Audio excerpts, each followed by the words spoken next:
Hi everyone, welcome back to our channel tutors ji. और कैसे हो आप सब लोग यार? बहुत बढ़िया कर रहे हो आई होप सो। और बहुत मेहनत कर रहे हो, बहुत अच्छे से पढ़ रहे हो, बहुत अच्छे से तैयारी कर रहे हो अपने एग्जाम की। तो यार आज हम कंप्लीट करने वाले हैं अपना इलेक्ट्रोस्टैटिक्स 1। यस, आज हमारा लास्ट लेक्चर होगा। आज हम इसमें सब कुछ खत्म कर देंगे। दो चीजें बची हैं, दो चीजें मैं बता दूंगा इसी वीडियो में। इसके बाद आपका इलेक्ट्रो 1 कंप्लीटली फिनिश हो चुका है, पूरा मैंने अपनी तरफ से करा दिया है। अब क्या है, आपको सिर्फ उसको पढ़ना है, वीडियो देखनी है, उसके बाद क्वेश्चन सॉल्व करने हैं, बस इतना करना है। ठीक है, पूरी थ्योरी आपके सामने मैंने लाके पेश कर दी है। बस अब आपको क्या करना है, उसको पढ़ना है, समझना है और क्वेश्चन सॉल्व करने हैं बस। तो यार आज हम कवर करने वाले हैं सबसे पहले एक चीज जो पिछली वीडियो में रह गई थी, उसको कंप्लीट करेंगे। पोटेंशियल बताना कि यार क्या बताना, पोटेंशियल बताना। पोटेंशियल बोलूं या फिर वर्क डन बोलूं या फिर कुछ भी बोल सकता हूं। ठीक है, पोटेंशियल एनर्जी बोल दो। चलो पोटेंशियल एनर्जी देख लेते हैं। Potential energy of a dipole in uniform electric field. ठीक है, क्या बात करने वाले हैं? हमने यार पहले फोर्स देखी थी, फोर्स, फिर हमने देखा था टॉर्क। ठीक है, अगर मेरी यूनिफॉर्म इलेक्ट्रिक फील्ड में मेरा डायपोल उपस्थित है तो सबसे पहले हमने देखी थी फोर्स क्या होगी, फिर हमने देखा था टॉर्क क्या होगा। अब हम देखने वाले हैं यार पोटेंशियल एनर्जी क्या होगी। अब हम क्या देखने वाले हैं, पोटेंशियल एनर्जी क्या होगी। तो सबसे पहले यार इलेक्ट्रिक फील्ड बना लेते हैं। एक कांस्टेंट सी बढ़िया सी सुंदर सी सीधी सीधी लाइनें हमने इलेक्ट्रिक फील्ड की बना दी ई। बहुत बेहतरीन, मजा आ गया। अब खुद सोचो, पोटेंशियल एनर्जी की बात है, पोटेंशियल एनर्जी की बात है तो कुछ वर्क डन हो रहा होगा। अरे हो रहा होगा कि नहीं हो रहा होगा? अरे ये तो हम बचपन में पढ़ के आए हैं, ui minus uf is work done. ui minus uf is work done, ये तो हम बचपन में पढ़ के आए हैं। तो क्या इसी का काम आएगा सर? अरे बिल्कुल यही काम आने वाला है और कुछ नहीं काम आने वाला। इसी चीज को हम इस्तेमाल करके अपना पूरा डेरिवेशन निकालेंगे और पूरा फॉर्मूला निकालेंगे। बस तू क्या कर, सुनता चल जो मैं बोल रहा हूं, बस उतना करना है, जो मैं बोल रहा हूं वो सुनते रहना है। ठीक है, अब मान ले कि तेरा कोई डायपोल उपस्थित है, तेरा डायपोल इस इलेक्ट्रिक फील्ड में कुछ थीटा 1 पे उपस्थित है, कुछ थीटा 1 पे उपस्थित है। अब मान ले कि तेरा डायपोल थोड़ा सा टर्न मार गया और किसी थीटा 2 पर चला गया। सेम ही डायपोल है और वो इलेक्ट्रिक फील्ड के कारण, टॉर्क बनने के कारण कुछ एंगल से शिफ्ट कर गया। ठीक है, कुछ थीटा 1 से थीटा 2 पर चला गया, कुछ थीटा 1 से थीटा 2 पर चला गया। अब क्या हुआ? कुछ वर्क डन हुआ होगा। अरे हाँ ना बोल। कुछ रोटेशनल वर्क डन हुआ होगा। अरे हाँ ना बोल। बिल्कुल हुआ होगा, बिल्कुल हुआ होगा। अच्छा, अब मैं इसको थोड़ा सुंदर बनाता चलता हूँ, बस कुछ नहीं, मेकअप करते चलेंगे, काजल लगाएंगे, आईलाइनर लगाएंगे, फाउंडेशन लगाएंगे, पाउडर लगाएंगे, क्रीम लगाएंगे, तेल लगाएंगे, सब लगाएंगे, इसको सुंदर बना देंगे और एक बढ़िया सुंदर सा फॉर्मूला जनरेट करेंगे। बस कैसे करेंगे, तू मेरे साथ चलता चल और देखता चल, देख क्या करना है। अच्छा एक बात बता, सबसे पहले मैं क्या ui को u थीटा 1 बोल दूं? अरे हाँ ना बोल यार। ui को मैं u थीटा 1 बोल देता हूं, थोड़ा सुंदर लगेगा, तेरे को समझ में भी आएगा कि इनिशियली तो यार थीटा 1 पे था, फिर क्या हुआ, चेंज मार के थीटा 2 पर चला गया। इतना तो समझ में आया। अच्छा एक बात और पूछ रहा हूं, जो इधर टॉर्क है, घूम किसकी वजह से रहा है? घूम टॉर्क की वजह से रहा है, फोर्स की वजह से नहीं रहा। जो ट्रांसलेशनल फोर्स है, जो हमारी सिंपल फोर्स लग रही है, उससे थोड़ी कुछ हो रहा है, वो तो जीरो है, नेट जीरो है। घूम किसकी वजह से रहा है? वर्क डन क्या हो रहा है? Rotational work done. तो यहाँ पर क्या हमारा टॉर्क लग रहा होगा, हमारा टॉर्क लग रहा होगा। अच्छा हमने पिछले में क्या पढ़ा था, हमारा टॉर्क क्या होता है? हमारा टॉर्क क्या होता है? टॉर्क होता है sir PE sin theta, PE sin theta. अब ये जो टॉर्क लग रहा है, मुझे ये बता दे कि ये कांस्टेंट है या वेरिएबल? जो मेरा टॉर्क लग रहा है, सिंपल सवाल है मेरा, टॉर्क लग रहा है PE sin थीटा। अब ये जो तेरा टॉर्क है, ये कांस्टेंट है या वेरिएबल? ये कांस्टेंट है या वेरिएबल है? अरे हाँ ना बोल यार, ये तेरा वेरिएबल है। वेरिएबल क्यों है? क्योंकि तेरा एंगल चेंज हो रहा है प्यारे, तेरा एंगल चेंज होता जा रहा है और जैसे जैसे तेरा एंगल चेंज हो रहा है वैसे वैसे का टॉर्क चेंज होगा। अरे हाँ ना बोल यार, अरे हाँ ना बोल। समझ में आया कि नहीं आया क्या बोलना चाह रहा हूं? तो सिंपल सी बात है, वर्क डन कैसे लिख सकते हैं? वर्क डन तो अपन ऐसे लिखते हैं, integration of tau dot D theta, integration of tau dot D theta, integration of tau dot D theta. अच्छा, अब ये डॉट प्रोडक्ट होता है। अब यहां पे काम सुन, डॉट प्रोडक्ट, डॉट प्रोडक्ट। अब देख तू दोनों के बीच का एंगल क्या है। अरे तेरा टॉर्क वेरिएबल है तो तुझे इंटीग्रेशन करना पड़ेगा। अरे हाँ ना बोल यार, टॉर्क वेरिएबल है, थीटा के साथ चेंज कर रहा है तो तुझे इंटीग्रेट करके वर्क डन निकालना पड़ेगा, तुझे इंटीग्रेट करके वर्क डन निकालना पड़ेगा। अब खुद सोच, खुद सोच, टॉर्क तो हमने क्या पढ़ा था कि यार अंदर की तरफ है, P cross E, P cross E, P cross E, अरे P cross E, P cross E अंदर की तरफ है, थंब कहां रहा है, अंदर की तरफ, टॉर्क है अंदर की तरफ। और एंगल कैसे चेंज हो रहा है, एंगल चेंज हो रहा है बाहर की तरफ। खुद देख, एंगल तेरा बाहर की तरफ है, डी थीटा तेरा बाहर की तरफ है, एंगल चेंज हो रहा है बाहर की तरफ। अगर डी थीटा का डायरेक्शन बाहर की तरफ है और टॉर्क का डायरेक्शन अंदर की तरफ है तो डॉट प्रोडक्ट के हिसाब से क्या यहां पर integration tau cos 180 D theta आना चाहिए कि नहीं आना चाहिए? टाउ cos 180 डी थीटा, अरे हाँ ना बोल यार, cos 180 क्यों आया ये क्लियर है ना? cos 180 आने का कारण है डॉट प्रोडक्ट, ये डॉट प्रोडक्ट। और हम जानते हैं कि टॉर्क का डायरेक्शन अंदर है और डी थीटा मतलब चेंज इन एंगल का डायरेक्शन बाहर की तरफ है, चेंज इन एंगल का डायरेक्शन बाहर की तरफ है। अब टॉर्क क्या होता है? टॉर्क होता है माइनस पीई साइन थीटा। ये मैंने सिर्फ मैग्नीट्यूड लिखा था, इसमें माइनस लगा दो, ठीक है। माइनस पीई साइन थीटा क्या होता है? Minus p E sine theta. सही लिख रहा हूं गलत लिख रहा हूं? सही लिख रहा हूं गलत लिख रहा हूं? हाँ सही है, ठीक है। अब क्या लिखूंगा? D theta. क्या लिखूंगा? D theta. एक मिनट रुको,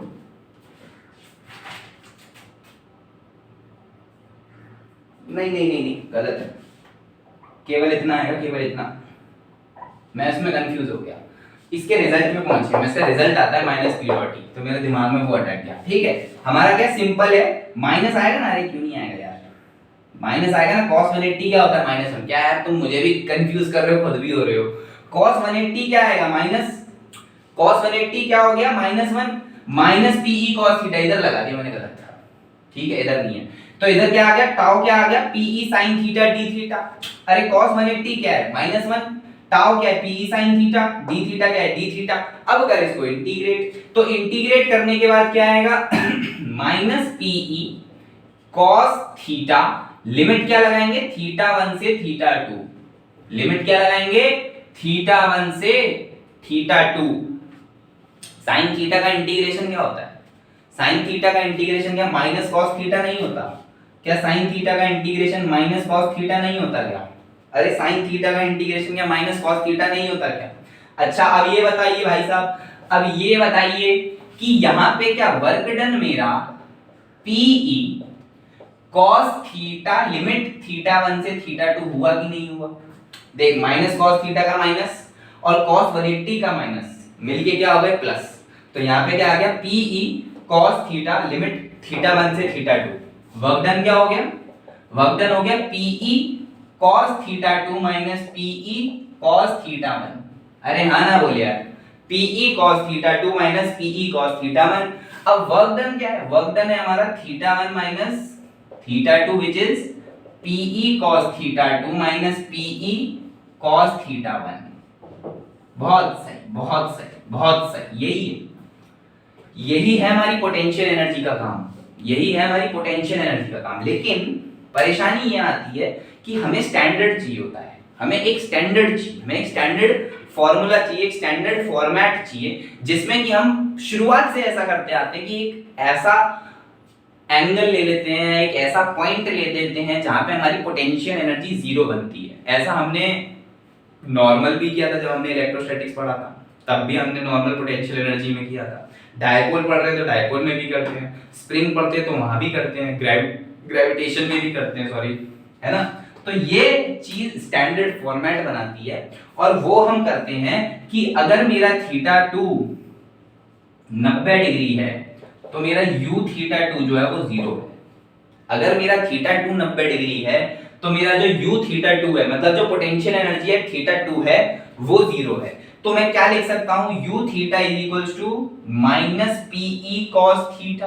अरे हाँ ना बोल यार, u theta is equals to minus p cos theta. इसमें कंफ्यूज हो गया था मैं यहाँ पर, ये माइनस मेरे को याद आ रहा था, ठीक है।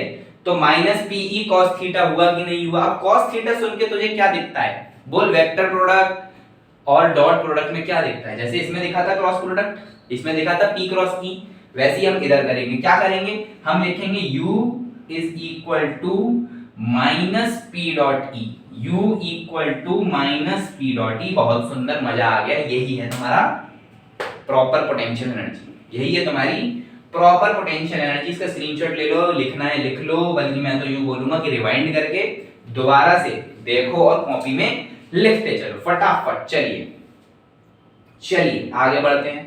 आगे बढ़ के हम कहां पहुंचते हैं? हम पहुंचते हैं थोड़ी अच्छी चीज पर, जिसको हम कह सकते हैं force on dipole due to some system. कुछ भी हेडिंग बोल दो उसको, डाइपोल डाइपोल इंटरेक्शन बोल लो, या dipole in some electric field बोल लो, या वेरिएबल इलेक्ट्रिक फील्ड बोल लो, जो चाहे बोल लो। तुम्हारे सामने मैं पहले परेशानी रखता हूं, तब सॉल्यूशन की बात करें, ठीक है। अब देखो क्या करना है हमको। अब करना है हमको, जैसे मान लो कि हमारा एक डाइपोल रखा है, हमारा एक डाइपोल रखा है माइनस क्यू और प्लस क्यू, बीच की दूरी वही 12 है। यहां पे एक प्लस क्यू रखा है और ये यहां से r दूरी पर है, और 12 जो है बहुत छोटा छोटा है r से।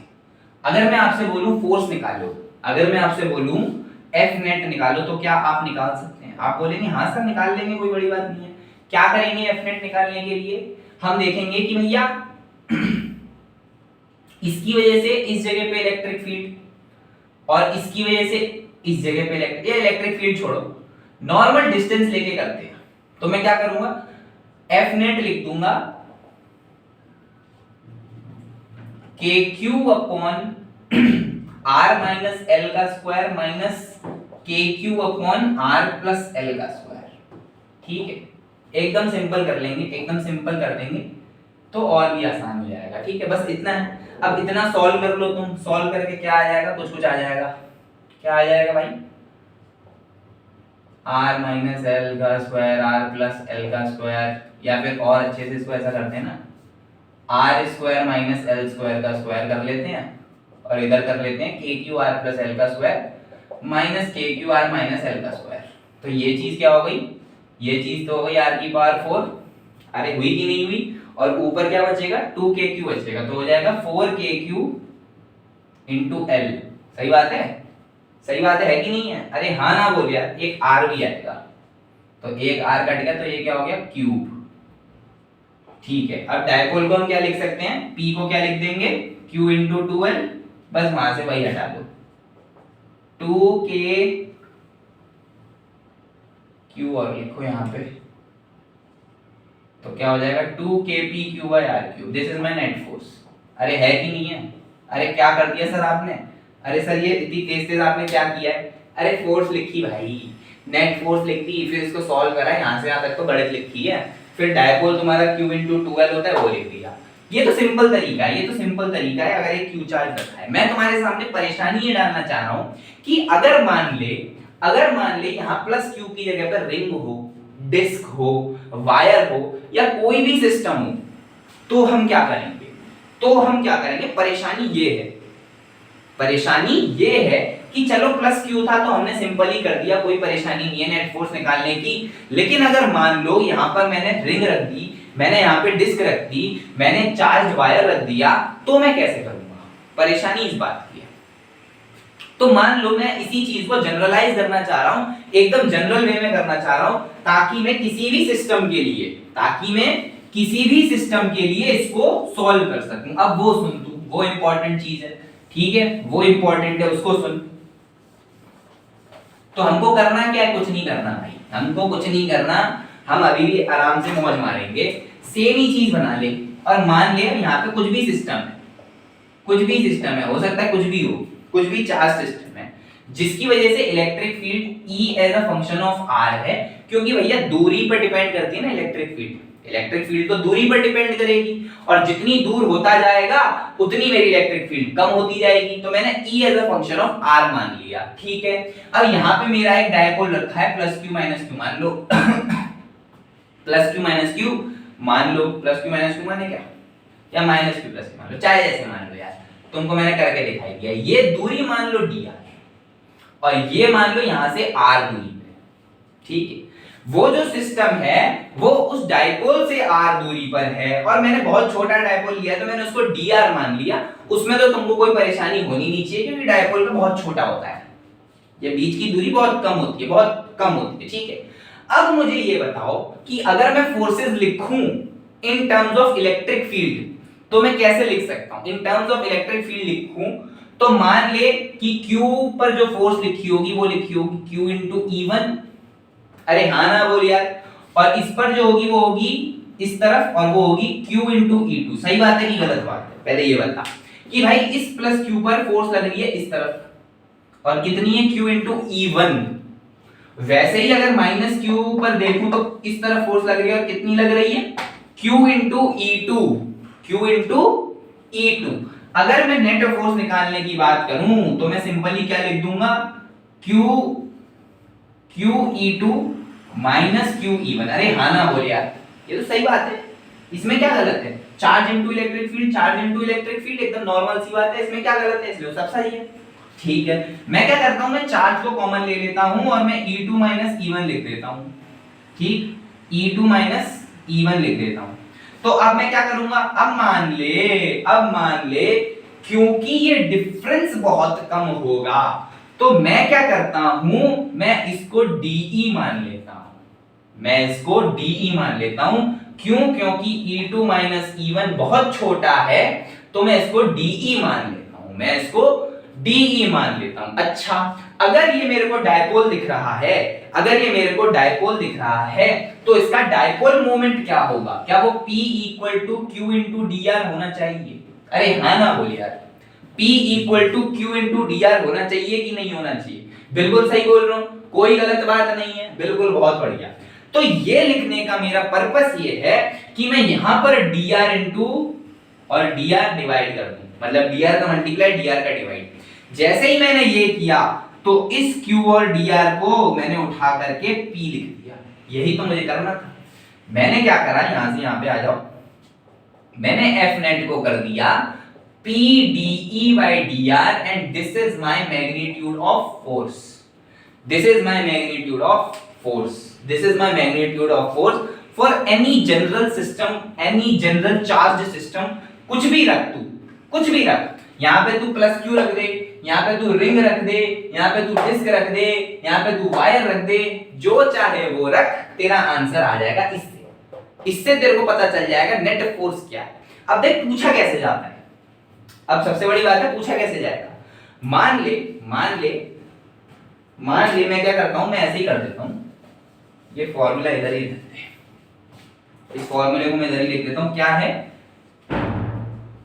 P dE by dr। अभी पीछे वाला सवाल ही उठा के देख, पीछे वाला सवाल क्या था, पीछे वाला सवाल इतना ही था कि ये लो यहाँ पे एक Q रखा है, यहाँ पे एक डायपोल है, यहाँ पे एक डायपोल रखा हुआ है। अब मुझे बतानी है नेट फोर्स क्या होगी। मैं बोलता हूं फाइंड नेट फोर्स, फाइंड, सवाल लिख देता हूं, फाइंड फोर्स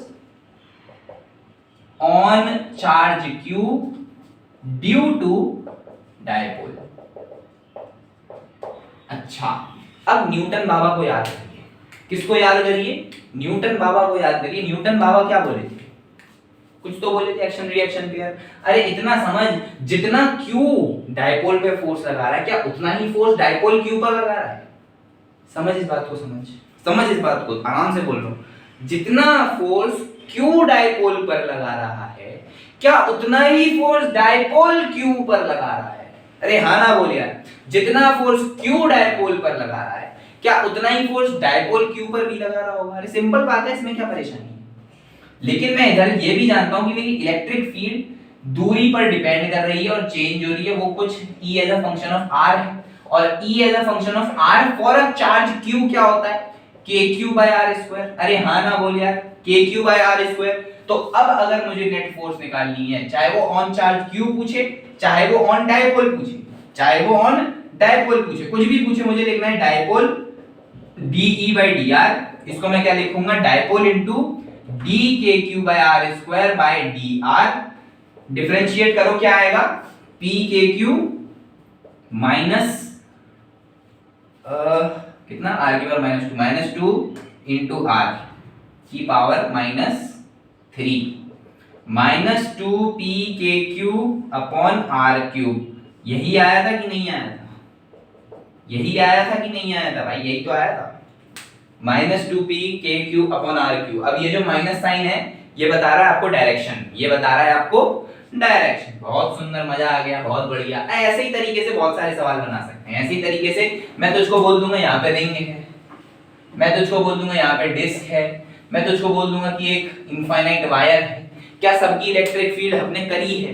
क्या सबकी electric field as a function of r तू जानता है? अगर तू जानता है तो तू क्या डीई बाई डी आर कर सकता है? अगर तू डीई बाई डी आर कर सकता है तो तू क्या फोर्स निकाल सकता है डायपोल पर? अरे हाँ ना बोल, बस बहुत बढ़िया। और क्या चाहिए? यही तो चाहिए, यही तो चाहिए। क्या तुझे इलेक्ट्रिक फील्ड आती है? हाँ आती है। क्या तू डीई बाई डी आर कर सकता है? हाँ कर सकता है। क्या तुझे डायपोल पता है? हाँ डायपोल पता है। तो फोर्स निकल गई, और क्या पूछ रहा हूं मैं, यही तो पूछ रहा हूं। चल बहुत बढ़िया। अच्छा सर एक चीज बताओ, एक चीज और बता दो आप, एक चीज और बता दो, एक चीज और बता दो सर। अच्छा मान ले, मान ले, मान ले, अभी हमने बात क्या करी थी, अभी हमने बोला था चार्ज यहां पे रखा है, डायपोल ऐसे रखा है। मैंने थोड़ा चेंज कर दिया, मैंने बोला डायपोल इस तरीके से नहीं रखा, डायपोल इस तरीके से रखा है। तो क्या मैं इस लॉजिक का यूज करके फोर्स निकाल सकता हूं? बोल बोल बोल, क्या मैं इस लॉजिक का यूज करके फोर्स निकाल सकता हूं डायपोल पर?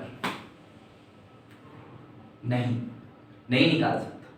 हमने पढ़ा था कि हमारी इलेक्ट्रिक फील्ड डायपोल के डायरेक्शन में ही वेरी करनी चाहिए। समझ में आ रहा है भाई? हमने कैसे पढ़ा था कि इलेक्ट्रिक फील्ड भी इधर ही है, देख उसमें इलेक्ट्रिक फील्ड भी ऐसे ही वेरी कर रही है, डायपोल भी इसी तरफ है। लेकिन इस तरफ क्या है, इस तरफ हमारी इलेक्ट्रिक फील्ड इस तरफ वेरी कर रही है, लेकिन डायपोल तो इस तरफ। अरे हाँ ना बोल यार, हाँ ना बोल। तो हम क्या करेंगे, सिंपल तरीके से कर देंगे। फिर इसकी वजह से इलेक्ट्रिक फील्ड कितनी होगी, नीचे की तरफ कितनी, -kp/r³। इसकी वजह से इस पर इलेक्ट्रिक फील्ड क्या -kp/r³ हो जाएगी, मान लो r दूरी पे, ठीक है, कितनी हो जाएगी, -kp/r³। अब तो फोर्स निकालना आसान है ना। अब फोर्स क्या हो जाएगी, -kqp/r³। खत्म फोर्स। भाई इलेक्ट्रिक फील्ड इनटू चार्ज ही तो होती है force, electric field into charge ही तो होती है, इलेक्ट्रिक फील्ड इनटू चार्ज ही तो होती है फोर्स। अच्छा ठीक है, बहुत बढ़िया। एक चीज और, लास्ट टॉपिक, लास्ट बात और बोल रहा हूं, लास्ट बात। इस तरीके के सवाल बहुत मिलेंगे, इस तरीके के सवाल बहुत हैं पीवाईक्यूज में, आप देखेंगे इस तरीके के सवाल पाए जाएंगे। ठीक है, अब देख इंपॉर्टेंट बात, इंपॉर्टेंट बात ये है कि ये है मेरा, मान लो ऐसे दो डायपोल रखे हैं, एक P1 एक P2, this is known as dipole dipole interaction. इस तरीके से आप कुछ भी सॉल्व कर सकते हो। ठीक है, डायपोल डायपोल इंटरेक्शन आपका है, और इन दोनों डायपोल के बीच में जो है R दूरी है। ठीक है, दोनों डायपोल के बीच में R दूरी है। सही बात बोल रहा हूँ कि गलत बात बोल रहा हूँ? हाँ ठीक, दो डायपोल रखे हैं, दोनों डायपोल के बीच में R दूरी है। अब आप इसको कैसे सॉल्व करेंगे, अब आप इसको कैसे सॉल्व करेंगे? देखो भाई सिंपल सी बात है, अब तेरा सिस्टम चेंज होकर के क्या डायपोल हो गया। अभी तक तेरा सिस्टम क्या था, चार्ज क्यू, फिर रिंग हो गई, फिर डिस्क हो गई, फिर एक चार्ज वायर हो गया। लेकिन अब तेरा सिस्टम क्या, P1 डायपोल। तेरे को बोला क्या जाएगा, तेरे को बोला जाएगा find force on dipole P2 due to dipole P1। Simple सी बात है, सिंपल सी बात है। तो तू खुद देख कि अब मेरा सिस्टम चेंज होकर के, रिंग डिस्क से चेंज होकर के अब मेरा डायपोल ही रख दिया। तो इस डायपोल की वजह से इस डायपोल पर इलेक्ट्रिक फील्ड क्या होगी, इलेक्ट्रिक फील्ड क्या होगी? तो इलेक्ट्रिक फील्ड क्या होगी, 2kp1/r³। अरे हाँ ना बोल यार, इस तरफ फील्ड क्या होगी, इस तरफ फील्ड होगी 2kp1/r³। अरे हाँ ना बोल यार, 2kp1/r³, 2kp1/r³। अब सिंपल सी बात है, हम क्या करते हैं नेट फोर्स निकालने के लिए? भाई नेट फोर्स निकालने के लिए हमें चाहिए P dE/dr। अब ये P क्या है हमारा? ये P तो हमारा होता है डाइपोल मोमेंट जिस पर भी मुझे निकालना है, और ये क्या होता है? ये होता है तेरा rate of change of electric field. अरे हाँ ना बोल यार, rate of change of electric field. अच्छा, अब तेरा इस P की जगह पे क्या मैं P2 लिख दूं, और इस dE/dr की जगह इसका डिफरेंशिएशन कर देता हूं। तो इसका डिफरेंशिएशन करके क्या आएगा भाई साहब? Differentiation of 2kp1/r³ upon dr। करो इसका डिफरेंशिएशन, इसका डिफरेंशिएशन करो, कितना आएगा? -6 kp1/r⁴। ठीक है, ये आ गया डिफरेंशिएशन, और आगे P2 से मल्टीप्लाई करना है, तो F नेट कितना आ गया? -6 k p1p2/r⁴। ये जेई मेन का PYQ है, जेई मेन का PYQ है। और आपसे इस तरीके से पूछा था कि दो डायपोल हैं तो फोर्स किसके प्रोपोर्शनल होगी, फोर्स किसके प्रोपोर्शनल होगी? तो उसका आंसर था 1/r⁴, 1/r⁴। ये जेई मेन का PYQ है इस तरीके से। ठीक है, ये समझ में आया भाई? हमने देखा कि इस P1, अब मेरा सिस्टम ही P1 हो गया। अब P1 सिस्टम की वजह से इलेक्ट्रिक फील्ड कितनी है, तो हमने इलेक्ट्रिक फील्ड लिखी। अब जो लॉजिक है, जो कॉन्सेप्ट है फोर्स निकालने का, P dE/dr, तो मैंने वही किया, dE/dr निकाला, सिंपल। लेकिन अब किस डायपोल पर मैं निकालना चाह रहा हूं? क्या मैं P2 पर निकालना चाह रहा हूं? अरे P2 पर निकालना चाह रहा हूं तो इस डायपोल मोमेंट पर P2 लिख दे, और P2 dE/dr सॉल्व कर, आंसर आ गया, खत्म बात। ठीक है, तो इतना ही बताना था यार मेरे को। लास्ट में पूरा इलेक्ट्रो 1 हमने खत्म कर लिया है, अब चालू करेंगे इलेक्ट्रो 2। लेकिन यार चलो छोड़ो, वो मेरी टेंशन है, वो मेरी टेंशन है। हमने पूरा इलेक्ट्रो 1 समाप्त कर दिया, पूरी प्लेलिस्ट बन गई है, लगभग 20 लेक्चर होंगे, 19-20 पूरा हमने इलेक्ट्रो 1 समाप्त किया है। 12th का पहला चैप्टर, फिजिक्स में तो 2 कर दिए थे, कोई बड़ी बात नहीं। चलिए फिजिक्स बोल रहा हूँ, 11th में हमने 2 कर लिए थे, बेसिक मैथ्स और वेक्टर्स। काइनेमेटिक्स हमारा चल रहा है, इलेक्ट्रो 1 यहाँ पे खत्म हो गया है। 12th के लेक्चर अब देखते हैं, चालू करेंगे अच्छे तरीके से, लेकिन क्योंकि मेरे दिमाग में और भी चीजें हैं तो शायद डिले हो सकता है, शायद बोल रहा हूँ, बाकी करने को तो हम कर भी सकते हैं। ठीक है, तो यार अगर आपको मजा आया हो, पूरी प्लेलिस्ट मेरे को देखना, पूरी प्लेलिस्ट देखनी है और फिर बताना है कि कैसी बनी है, क्या इंप्रूवमेंट मैं करूँ। ठीक है, देखनी है एटलीस्ट, मैं बोल रहा हूँ सब्सक्राइब करो मत करो वो तुम्हारी मर्जी है, लेकिन प्लेलिस्ट तो पूरी चेक करनी है। ठीक है, अच्छा लगा हो तो वीडियो को लाइक कर देना, चैनल को सब्सक्राइब कर देना और शेयर कर देना अपने दोस्तों के बीच में। ठीक है, आज के लिए चलते हैं, थैंक यू।